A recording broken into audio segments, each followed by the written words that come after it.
Sekretaris Daerah Aceh Dr. Taqwallah mengajak masyarakat untuk beramal dengan donor darah. Hal itu ia sampaikan usai pelaksanaan zikir dan doa bersama yang dilangsungkan di koridor depan Unit Pelayanan Talasemia Rumah Sakit Umum Daerah Dr. Zainul Abidin atau RSUD ZA Banda Aceh, Rabu 9 Februari 2022. Pasien talasemia adalah mereka yang membutuhkan darah rutin, bahkan harus mendapatkan transfusi darah seumur hidup. Secara ilmu pengetahuan, penyakit ini memang bisa dihindari, yaitu dengan tidak menikah antar sesama penderita. Caranya adalah dengan terlebih dahulu melakukan screening sebelum menikah. Talasemia disebabkan oleh kelainan genetik yang memengaruhi produksi sel darah merah. Kelainan genetik ini diturunkan dari orang tua dan membuat penderitanya mengalami anemia atau kurang darah. Efek dari sakit ini adalah cepat lelah, mudah mengantuk, hingga sesak nafas. Talasemia juga perlu diwaspadai, terutama talasemia yang berat atau mayor, karena dapat menyebabkan komplikasi berupa gagal jantung, pertumbuhan terhambat, gangguan hati, hingga kematian.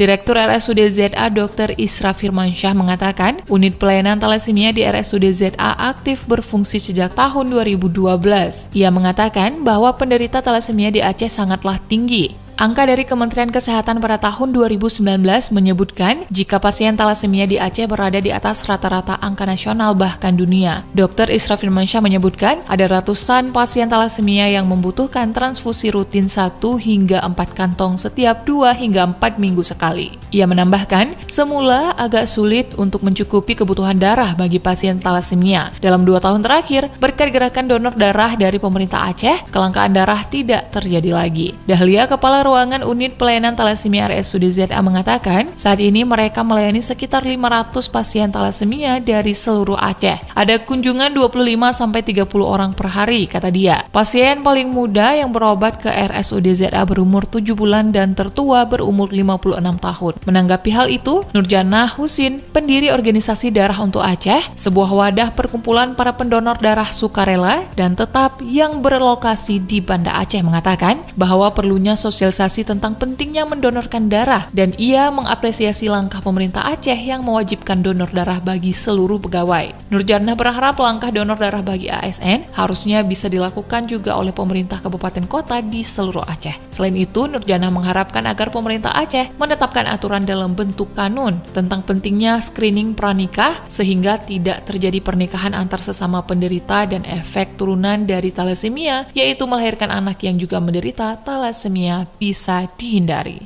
Pertama dirawat di sini dari umur 5 tahun.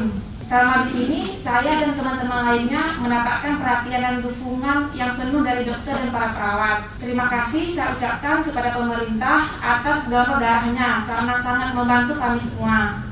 Karena setetes darah dari pendonor adalah kehidupan bagi kami semua.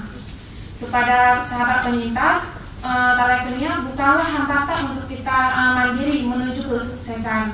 Terima kasih. Nama saya Sri Elvina, umur 40 tahun, asal Banda Aceh. Saya ibu dari pasien bernama Muhammad Rafa Sri Hidayat. Anak kami sudah dirawat di Rumah Sakit Umum Zainul Abidin sejak tahun 2017. Selama dirawat di Rumah Sakit Umum Zainul Abidin, kami merasakan kesungguhan para dokter dan perawat dalam memberi pengobatan kepada anak kami. Hormat dan terima kasih kami kepada Gerakan Donor Darah ASN Pemerintah Aceh, karena darah menjadi penentu keluarga kami dalam menghadapi ujian yang sedang kami alami. Kami doakan semua dokter, perawat, dan ASN Pemerintah Aceh diberi kesehatan agar dapat menjalankan tugas dengan baik dan terus melanjutkan donor darahnya. Terima kasih.